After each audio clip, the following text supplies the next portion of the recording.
dan perkasa, megah dan berjaya. Yesus Tuhan, Yesus Tuhan, tempat perlindungan, gunung pertahanan. Yesus Tuhan, Yesus Tuhan, agung dan perkasa, megah dan percaya. Yesus Tuhan, Yesus Tuhan, tempat perlindungan, gunung pertahanan. Katakan Yesus, Yesus Tuhan, Yesus Tuhan. Sorak nyatakan, Yesus Kaulah Tuhan, Kau Raja pemenang. Nyatakan, Yesus Kaulah Tuhan, Juru Selamat dunia, agung dan perkasa, megah dan berjaya. Yesus Tuhan, Yesus Tuhan, tempat perlindungan, gunung pertahanan. Yesus Tuhan, Yesus Tuhan. Haleluya.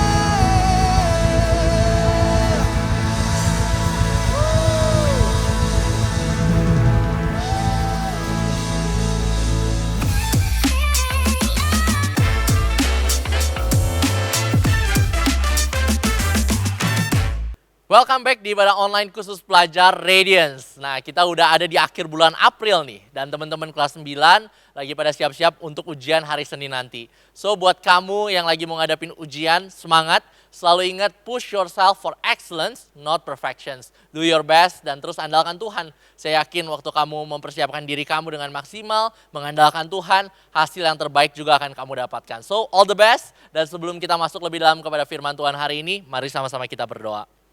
Bapak, hari kami mengucap syukur Tuhan kalau kami boleh berkumpul lagi hari ini untuk beribadah secara online. Biar kiranya Tuhan yang pimpin waktu ke depan agar kami dapat membuka setiap hati dan pikiran kami mendengarkan firman-Mu Tuhan. Di dalam nama Yesus kami berdoa dan mengucap syukur. Amin.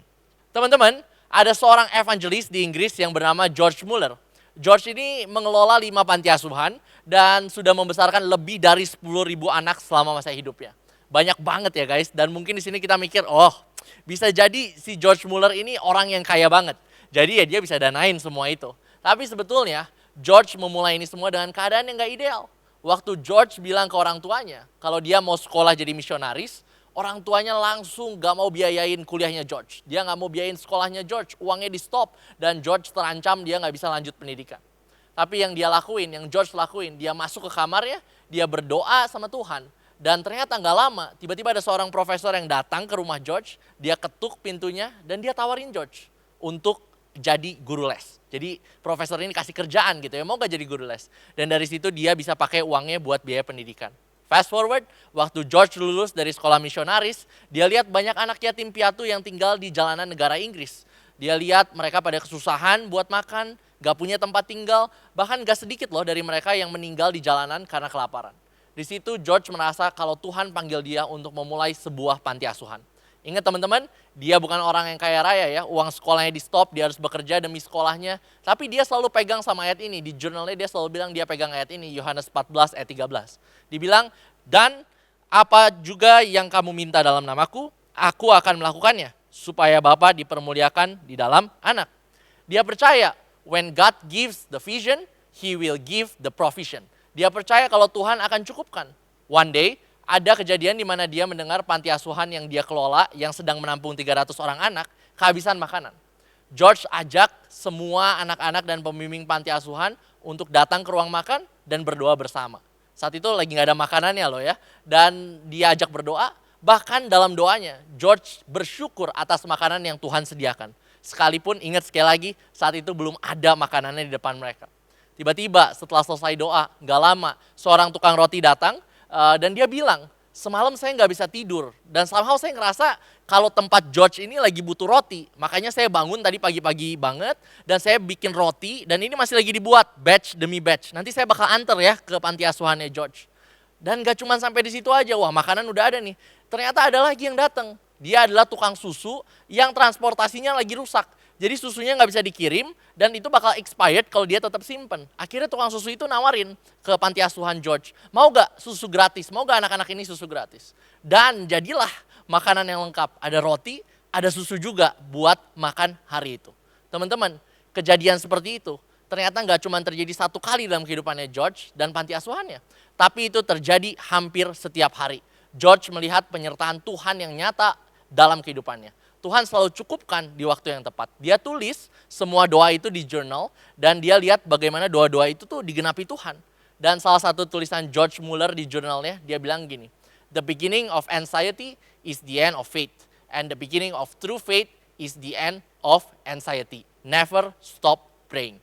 Dia bilang gitu. Teman-teman, kisah George Mueller ini kelihatannya extraordinary banget. Tapi kenyataannya, Tuhan pun bisa lakuin hal yang sama dalam kehidupan kamu. Kenapa bisa? Karena Tuhan yang George Mueller sembah adalah Tuhan yang sama yang hari ini kita percaya.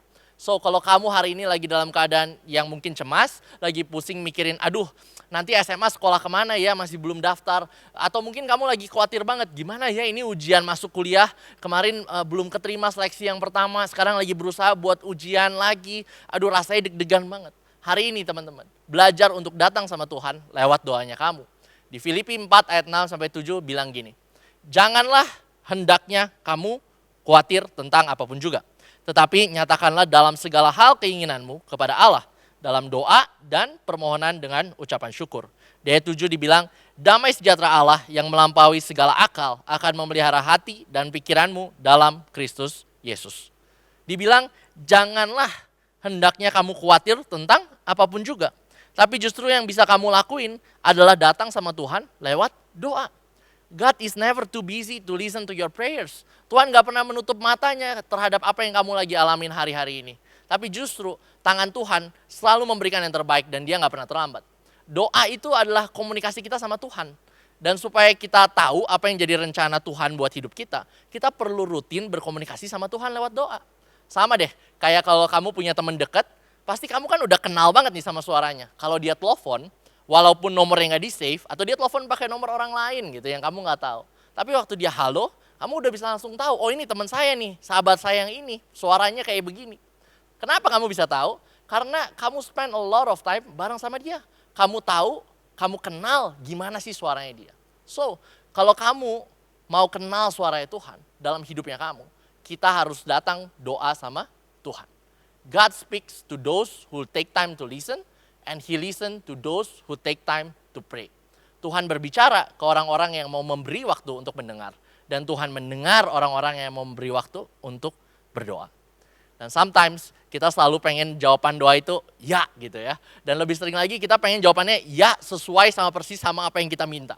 Tapi sebetulnya teman-teman, hari ini kita mau belajar ada 3 jawaban Tuhan untuk doa-doanya kita. Jawaban Tuhan yang pertama adalah tidak. Wah, ini baru yang pertama, tapi jawabannya udah langsung tidak aja. Nah, tapi that's the truth teman-teman. Tuhan sangat mungkin bilang no ke doa kamu. Ke permohonan kamu kalau doa kita itu isinya mendoakan sesuatu yang jahat. Atau sikap hati kita penuh dengan kesombongan, kebencian, nafsu. Tuhan akan bilang no ke doanya kamu. Misal, kamu kesel banget sama satu teman di sekolah gitu. Dan kamu doa setiap hari minta biar Tuhan buat teman kamu itu celaka. Will God say yes? Jelas Tuhan akan bilang no. Tuhan gak akan mewujudkan itu karena isi doa kamu itu mendoakan sesuatu yang jahat. Berlawanan dengan apa yang Tuhan ajarkan buat kita mengasihi orang lain.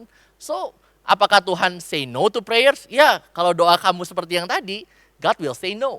Tapi jawaban yang kedua nih, ada yang kedua. Jawaban Tuhan yang kedua atas doa kita adalah ya. Waktu kita berdoa dan sampaikan permohonan kita, pasti kita mau Tuhan jawab yes gitu ya. Dan pasti kita semua mau Tuhan say yes to our prayers. Tapi kita harus tahu nih, doa seperti apa sih yang Tuhan kabulkan? Doa seperti apa yang Tuhan say yes to? Yang pertama nih, God say yes to those that pray with faith. Waktu kita berdoa, Pray in the name of Jesus. Doa dalam nama Yesus. Dan ini tuh bukan ngomongin, oh ya, di akhir doa kalau udah mau beres doa kita harus bilang nih, dalam nama Yesus, amin. Cuman sekedar kalimat doang. Tapi bukan. Ini bukan cuman sekedar kalimat. Tapi kamu harus imani, ada kuasa dalam nama Yesus. Waktu kamu doakan sesuatu, ingat, there is power in your prayer. Sama kayak apa yang tadi George Muller percaya, yang dia pegang erat ayat ini di Yohanes 14 ayat 13. Dibilang, dan apa juga yang kamu minta dalam namaku, aku akan melakukannya supaya Bapa dipermuliakan di dalam anak.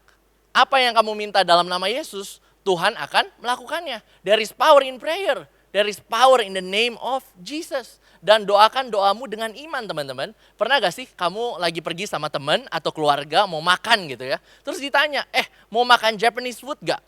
Ada yang suka jawab, ya boleh sih. Tapi ya enggak juga, gak apa-apa lah gitu ya. Atau ditanya, mau dessert gak abis ini? Terus kita mikir, oke lah, kalau mau boleh, kalau enggak juga ya udahlah gitu. Itu berarti kita nggak benar-benar pengen. Beda dong sama orang yang benar-benar lagi craving banget pengen dessert, pas ada yang nanya, mau makan dessert gak abis ini? Pasti kita langsung bilang, mau banget yuk abis ini berangkat nih, ada dessert place ini, itu, ini enak. Pasti kita langsung excited banget dan kita pengen banget untuk makan dessert, karena kita lagi craving. Teman-teman, the same thing goes with our prayer. Waktu kita berdoa dengan iman, kita nggak bisa punya mentalitas, oke lah, bebas lah.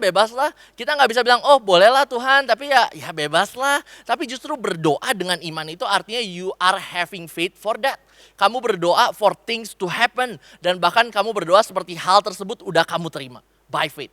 Ingat teman-teman, iman adalah dasar dari segala sesuatu yang kita harapkan dan bukti dari segala sesuatu yang tidak kita lihat. Sesuatu yang belum kita lihat loh guys, belum ada di depan kita, tapi kita percaya itu akan terjadi. That's prayer with faith. Kalau kamu berdoa biar ada nilai ulangan yang bagus, biar kamu bisa naik kelas, jangan doa pakai mentalitas, ya udahlah, kalau jelek juga ya udah, tapi kalau bagus juga ya bolehlah Tuhan. Tapi pray with faith, Tuhan aku udah lakuin yang terbaik, aku udah belajar, aku imani kalau besok ada ketenangan waktu ujian dan bisa ngerjain dengan maksimal, dapat nilai yang terbaik. That's faith. Sekalipun kamu belum melihat itu terjadi, tapi dalam doanya kamu bisa perkatakan iman seperti hal tersebut sudah terjadi dalam hidupnya kamu. Pray with faith. Dan yang kedua, God say yes to those that pray according to God's will. Teman-teman, seringkali kalau kita doa, kita maunya apa yang kita mau, itu yang terjadi.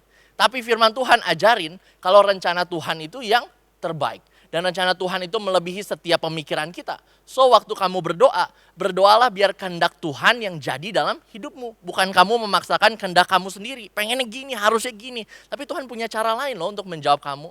Sometimes God answers your prayer. Gak dengan cara yang kamu expect. Mungkin lebih daripada pemikirannya kamu. Karena itu rencana Tuhan. Dan kalau tadi kita udah sempat bahas yang pertama, jawaban Tuhan adalah tidak. Yang kedua, jawaban Tuhan adalah ya. Dan sekarang yang ketiga nih. Yang ketiga jawaban Tuhan adalah ya, tapi tunggu dulu. Iya sih, tapi tunggu dulu. Nah ini jawaban yang kadang buat kita manusia paling sulit. Kenapa sulit? Karena sadar nggak sadar kita selalu pengen segala sesuatu itu instan. Padahal mie instan aja yang katanya instan perlu 3 menit loh masaknya. Nah kita berharap doa kita itu instan banget, lebih cepat daripada mie instan. Doa sekarang pas amin langsung terwujud. Tapi kenyataannya salah satu jawaban Tuhan untuk doa kita adalah ya, tapi tunggu dulu. Kenapa tunggu dulu? Karena Tuhan akan jawab doa kita di waktu yang tepat. God's timing is the best timing. Banyak kisah di Alkitab teman-teman, di mana Tuhan menjawab doa di waktu yang tepat. Yes, mereka perlu tunggu dulu loh, di Alkitab juga. Wait on the Lord, dan Tuhan genapi. Ada Hana, ibu dari Samuel. Setiap tahun Hana berdoa biar dia punya anak, punya keturunan. Terus menerus dia berdoa, tapi Tuhan belum jawab langsung ya. Tapi justru Tuhan bilang, ya tapi tunggu dulu. Sampai satu kali Tuhan kabulkan doa Hana. Dan Hana melahirkan Samuel. Setelah itu Samuel dipersembahkan kembali untuk Tuhan. Kita juga bisa lihat contoh dari kehidupan Abraham. Abraham dan Sarah berdoa untuk punya keturunan. Dan Tuhan janjikan Abraham keturunan yang melimpah. Dari janji tersebut sampai pada kenyataannya Ishak lahir. Abraham perlu menunggu 25 tahun. Bayangin 25 tahun bukan waktu yang sebentar. Tapi justru Abraham dan Sarah terus wait on the Lord. Dan kita tahu God is faithful to the promise. Dan Tuhan genapi setiap janjinya. Bahkan Tuhan genapi keturunan Abraham dan Sarah sampai berlimpah-limpah. Buat saya pribadi, saya juga mengalami jawaban Tuhan yang ini nih. Yang ya tapi tunggu dulu, waktu saya cari kerja. Hari itu saya baru lulus kuliah di Singapura. Dan berusaha untuk cari kerja di negara tersebut. Ratusan kali saya kirim resume, saya kirim CV saya ke berbagai perusahaan. Tapi nggak ada balasan. Atau ada sih balasan tapi isinya bilang, aduh kamu ini bukan kandidat yang pas karena kamu orang Indonesia, ini perusahaan asing, jadi susah nih ngurus visanya. Di sisi lain saya juga dikejar-kejar sama student visa yang bakal expired tanggal 30 Juli. Jadi satu sisi harus kirim lamaran, satu sisi juga aduh ini waktu dikejar-kejar terus. Dan saya terus ambil waktu untuk puasa dan juga berdoa gitu, mendoakan agar saya bisa dapat pekerjaan yang terbaik yang Tuhan kasih. Tapi sampai mendekati tanggal expired student visa, saya belum dapat offer dari perusahaan manapun. Akhirnya saya udah mulai mikir nih, aduh kayaknya saya harus mulai packing, siap-siap untuk pulang ke Indonesia. Karena ini udah mendekati banget, bahkan sampai tanggal 28 aja, saya masih dapat rejection email gitu, kamu tidak bisa kerja di perusahaan ini gitu. Tapi what's amazing, ada satu perusahaan yang kontak saya di tanggal 29 Juli, dan perusahaan itu minta saya untuk interview tanggal 30 Juli. Betul-betul di hari terakhir student visa itu berlaku. Dan mereka langsung proses hasil interview, dan mereka telepon saya kabarin kalau saya diterima di perusahaan itu. Sampai hari ini, saya masih bekerja di perusahaan tersebut, dan teman-teman, Tuhan gak pernah terlambat. Tuhan jawab doa saya tepat di hari terakhir student visa saya expired. Dia gak pernah terlambat, gak satu hari pun terlambat. He is never late and will never late. Have faith teman-teman, keep praying. Kalau hari ini, kamu mungkin lagi ngerasa khawatir, mungkin kamu lagi punya banyak problem, atau mungkin kamu selama ini udah mendoakan satu hal, tapi kamu belum lihat hal itu terjadi. Let me encourage you, keep on praying. Pray with faith. Declare dalam doamu, have faith seperti kamu sudah menerimanya. Tuhan janjikan, waktu kamu setia mencari Tuhan, segala sesuatu akan ditambahkan dalam kehidupan kamu. Apa yang kamu butuhkan, apa yang kamu perlukan, akan Tuhan sediakan di waktu yang tepat. Tangan Tuhan gak pernah terlambat, dan Tuhan gak akan pernah ingkar sama janjinya. Dia akan tepati di waktu yang tepat. Ingat teman-teman, He will never leave you, He will never forsake you. That's the promise. Keep on praying. Saya akan tutup dengan sebuah quotes dari Billy Graham, seorang evangelis terkenal di Amerika. Dia bilang gini, a prayerless Christian is a powerless Christian. Let's be a powerful Christians. Let's be a faithful Christian with our prayers. Mari sama-sama kita berdoa. Bapak, kami mengucap syukur Tuhan, kalau hari ini kebenaran firman Tuhan bisa mengingatkan kami lagi betapa pentingnya Tuhan iman kami terhadap Engkau Tuhan. Kami percaya Tuhan, kalau Tuhan janji akan menyediakan yang terbaik dalam setiap kehidupannya kami. Dan kami percaya Tuhan, kalau pertolongan Tuhan, apa yang akan Tuhan sediakan untuk hidupnya kami tidak akan pernah terlambat. Kami tahu Tuhan, kalau hari ini kami mungkin sedang dalam keadaan cemas atau ragu atau mungkin lagi banyak problem, hari ini kami mau angkat Tuhan setiap keraguannya kami, kecemasannya kami, masalahnya kami ke dalam tangan-Mu Tuhan. Karena kami percaya Tuhan akan menyediakan yang terbaik pada waktunya. Kami mengucap syukur Tuhan untuk hari ini. Dan dimanapun Engkau berada mengikuti ibadah ini, terimalah berkat yang daripada Allah. Biar berkat itu mengalir dalam kehidupanmu. Dan apapun yang kamu kerjakan dibuat berhasil. Apabila kamu lagi dalam masa-masa ujian, kiranya hikmat, kemintaran, dan akal budi yang daripada Tuhan terus menyertai kehidupan kamu. Di dalam nama Yesus, amin. Teman-teman, apabila kalian ada yang membutuhkan doa ataupun konseling, kalian bisa scan QR code yang ada di bawah ini. Dan nanti akan ada pendoa dan juga konselor kami yang siap menghubungi teman-teman semua. So, that's all for today. See you next week and God bless you.